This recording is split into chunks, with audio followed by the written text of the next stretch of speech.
ତ ଆଜି ହଠାତ୍ କ'ଣ ହେଇଗଲା, ଆମେ ଡିଲର ବାଲା ପାଖକୁ ଯାଇଥିଲୁ।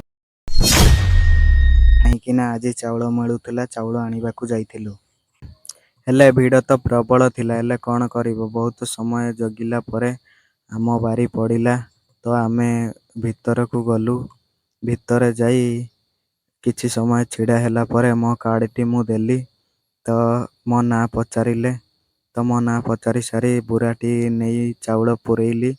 ତ ଚାଉଳ ପୂରେଇ ସାରି ସେ ଭାଇଟି ଚାଉଳ ବୁରା ମୋର ଧରିଦେଲେ। ତ ଧରିକି ଓଜନ କରିଦେଲୁ। ତ ଓଜନ କରି ସାରି ବାହାରକୁ ଆଣିଲୁ। ତ ବାହାରକୁ ଆଣି ମୋ ସାଙ୍ଗ ସାଇକେଲଟିକୁ ଧରି ବୁରାରେ ଲୋଡ଼୍ କରିଦେଇ ମୁଁ ଗଡ଼େଇ ଗଡ଼େଇ ଆଗକୁ ଆସିଲି। ତ ଗଡ଼େଇ ଗଡ଼େଇ ଆଗକୁ ଆସି କିଛି ସମୟ ଜଗିଲି ମୋ ସାଙ୍ଗମାନଙ୍କୁ। ତ ମୋ ସାଙ୍ଗମାନେ ଆସିନଥିଲେ। ତ ଫାଇନାଲି ମୋ ସାଙ୍ଗମାନେ ବି ଆସିଗଲେ। ତ ମୋ କ୍ୟାମେରାମ୍ୟାନ୍ ଟିକେ ପଛରେ ରହିଯାଇଥିଲା। ତ କିଛି କଥା ନାହିଁ, ଘର ପାଖାପାଖି ପହଞ୍ଚିଗଲୁ।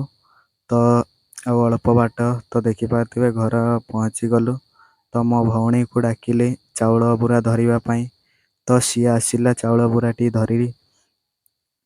ସାଇକେଲରୁ ଆମେ ଚାଉଳ ବୁରାଟିକୁ କାଢ଼ିଦେଲୁ। ତ କାଢ଼ି ଦେଇ ସେପଟକୁ ସିଏ ଗଡ଼େଇ